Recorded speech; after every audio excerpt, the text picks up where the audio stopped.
You don't have to say anything, but it may harm your defence. You're not mentioned when questioned, something later on in court. Anything you do say, maybe give it in evidence. Jack Watkins seemed to have it all. Fancy clothes and shoes, luxury bags, luggage, a glamorous lifestyle that he chronicled online, but it turns out it was all a lie. Watkin was just convicted of fraud in the UK, and all of his stories have unraveled. Welcome to Sidebar, presented by Law and Crime. I'm Jesse Weber. There is this bizarre case out of the United Kingdom that just wrapped up that we want to talk about, and it is some wild twists and turns that we just had to tell you about. So you have this unemployed con man who apparently managed to swindle people out of thousands of pounds, including, by the way, his own father. And it turns out this wasn't even his most sadistic crime. And we'll get to more of that in just a minute. But 26-year-old Jack Watkin was once featured in a Channel 4 documentary called Rich Kids of Instagram, which chronicled the lives of some of Britain's most famous or influential young people. But it turns out Watkin wasn't actually rich. He was just really good at pretending to be. And investigators say he used that power to convince people to invest in fake schemes. And then he would just spend their money to further his lifestyle. The scam that brought everything crashing down for Watkin involved luxury Hermes bags. The bags can only be purchased directly from the company by select registered customers. If they're resold, they can sell for thousands and thousands of pounds. According to the Crown Prosecution Service, Watkin created this fake business venture where he was supposedly one of these registered customers and was buying and selling exclusive handbags that most people didn't have access to. And he offered others the chance to buy and sell too at a profit. But once they handed over their money, they never saw it again. So to keep up the ruse, investigators say Watkin used the funds he'd stolen, as well as loans from banks or pawnbrokers, to go on fancy vacations and stay at wildly expensive hotels like the Dorchester Hotel in London. Prosecutors say that between March of 2019 and December 2022, he spent more than £139,000 at the Dorchester. He posted photos and videos of himself in exotic locations, wearing clothing and shoes from top fashion designers, carrying luxury bags. He even referred to himself as a Kardashian of Cheshire. One of the women that he tried to defraud caught on to his scheme. And when she posted her suspicions to social media, things quickly started to unravel for Watkin. Okay, talk more about this. I want to bring in London lawyer Nick Brett. Nick, so good to see you. Thanks for coming back here on Sidebar. Jesse. So this story certainly, caught our eye here across the pond. What has been the reaction in the UK? A lot of people talking about it? Actually, there has been quite a lot of press coverage in all the main newspapers, in the Mail and the Guardian, on the BBC, because as you say, he was featured, wasn't he, as a younger person on a documentary, and so he's brought notoriety onto himself over here, certainly. And just so people know, the Dorchester, it's a pretty fancy hotel, right? Exactly. I think £3,000 a night, some of the rooms in the Dorchester, so pretty expensive. Hey everybody, this is another Law and Crime legal alert. Did you know that children are being diagnosed with serious conditions like type 2 diabetes and non-alcoholic fatty liver disease, and the research is potentially linking ultra-processed foods to all this? Yeah, well, Morgan & Morgan, they're stepping in to fight to hold these food companies accountable. With decades of experience fighting large corporations, they are ready to stand up for the families who deserve justice. So if your child under 21 has been diagnosed with type 2 diabetes or fatty liver disease, then visit www.forthepeople.com/food or scan the QR code on screen to learn more. Isn't it interesting that the way he was caught was through social media, right? We talk about it, but that's sometimes we talk about investigative journalism as a way to spur, an investigation into something that moves into the criminal arena, moves into an investigation. But social media has a strong power too. I mean, certainly it seems like he took on the wrong person, doesn't it? I mean, he gained a lot of his notoriety and the false trappings of wealth through advertising via social media. But it seems that one of the people that he targeted as part of his fraudulent scheme was a local woman who sold designer handbags in Cheshire. And it was her that placed an advertisement on Instagram, I think it was, claiming that she'd been defrauded. And that was then spotted by a close friend of his, I think, whom he had defrauded nearly £100,000. And they arranged to meet up, and detectives were called to the scene to arrest him. So Watkin was accused of defrauding several people, and that included his own father. Yeah.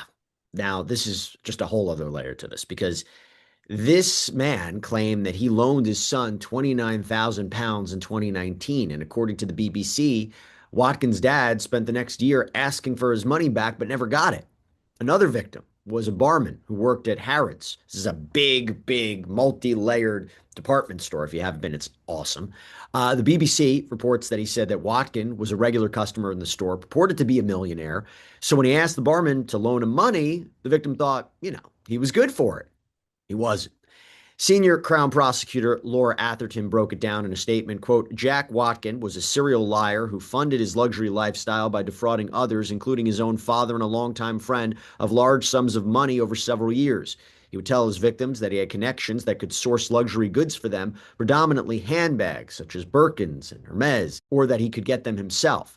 Some of the victims wanted the bags for themselves or as gifts to others. Others thought that they were entering into a genuine business opportunity, lending Watkin money to buy luxury items that he told them would generate a profit. It was all lies. Most of the goods and profits never materialized, and the loans were never repaid in full. Nick, pretty brazen scheme to say the least, right? I mean, what role do you think when you look at this? How was he able to do this? What are some factors that can help exacerbate something like this? Well, it's a classic investment scheme, isn't it? I mean, what you do is, as you rightly pointed out, advertise on social media that you're a wealthy person, you dress in expensive clothes which you've bought with the proceeds of your fraud, and you con other people into thinking that you're somebody that you're not. And in this particular case, Hermes, I think, only sells handbags to particular licensed customers, and he fraudulently made out that he was a licensed customer and obviously persuaded others to invest in that license, if you like, and gave them the opportunity to make profits to sell on the handbags. Designer items like these handbags, as I understand it, are very few and far between, and therefore they increase in value quite significantly because of their scarcity. And so that is really what he was buying into. And obviously he had this prior television show in which he portrayed himself as a sort of a Kardashian. I think he called himself of Cheshire, and I think he comes from what I read, a relatively wealthy family. So I think his father made some money in property, and so he's obviously been given advantages in life that allowed him to portray himself in a way that allowed him to defraud people. Now, one of the women who helped take Watkin down is Christine Colbert. She owns this high-end vintage clothing boutique called Dress Cheshire. And she did an interview with the Times of London saying she first spoke with Watkin, who was using the name Jack Holding via email.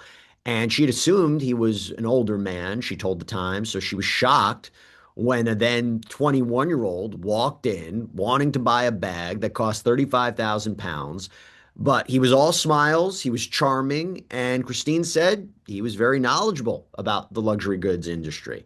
There's something about this, Nick. Predators like this, they really embody the kind of character that they need to play. I mean, you've worked fraud cases. What do people need to look out for? Well, I mean there's something's too good to be true. I mean, this lady obviously pointed out that he was quite a young person. I think he was accused of stealing handbags from her.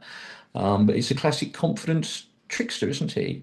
Somebody that takes somebody into their confidence and portrays themselves as wealthy and successful as a means of as a means of extracting money. I mean, I would say to anybody asked to invest in something, to be vigilant, to ensure that you do your research before making investments. Most investment in the UK needs to be regulated, and so you can do the relevant background checks. Yeah, it's not full protection, but I hear you. And look, at some point, here's what happened. Watkin approached Christine with his business venture, involved buying and selling bags at a profit. She was interested. And she told the Times that she lent him £5,000 to buy a bag and soon received her money back plus $1,500 profit.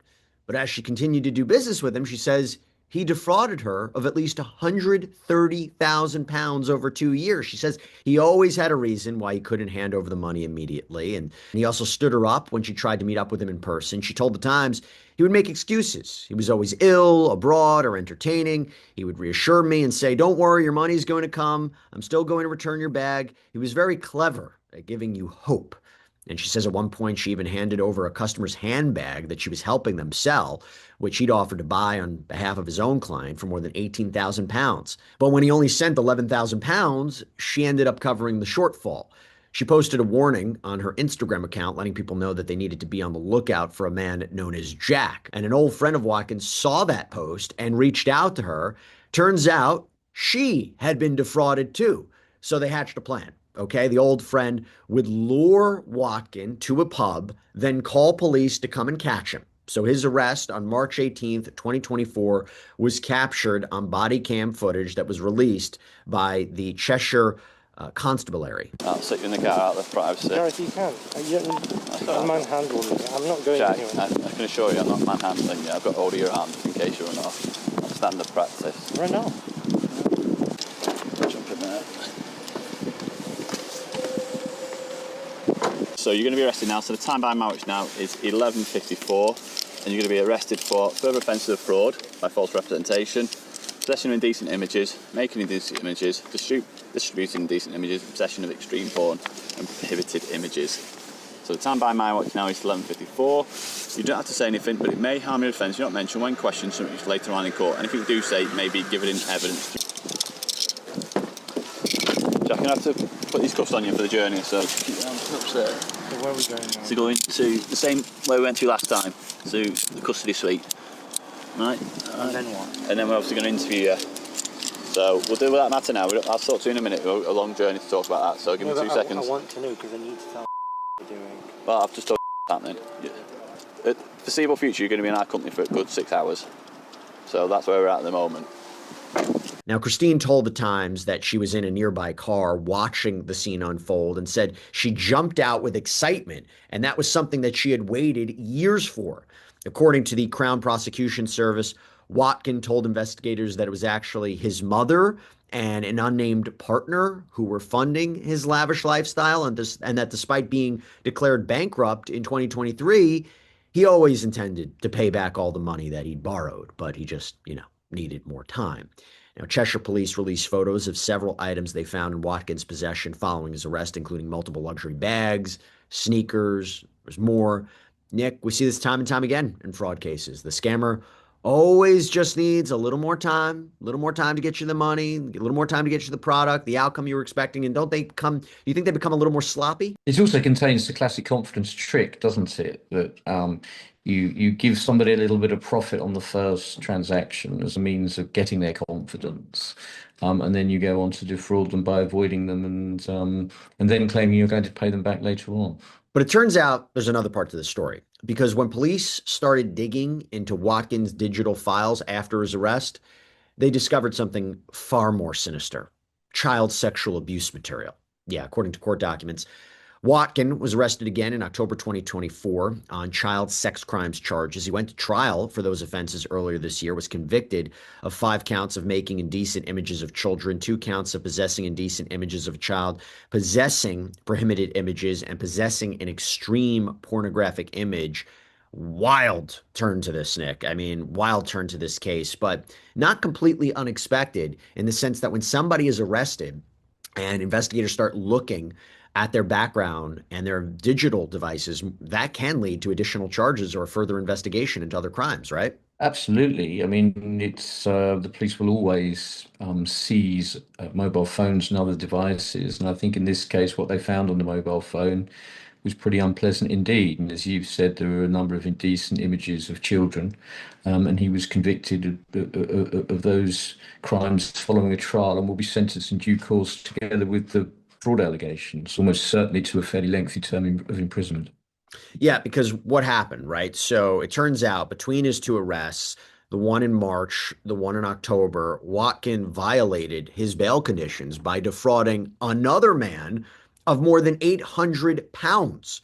So when his fraud case went to trial in Chester Crown Court last month, he decided to change his plea after hearing some of the evidence against him. He pleaded guilty to 6 offenses of fraud. You're not surprised by that, Nick? No, I'm not surprised by it. No. Yeah, as you say, he pleaded guilty to 6 counts, I think, of fraud by false representation.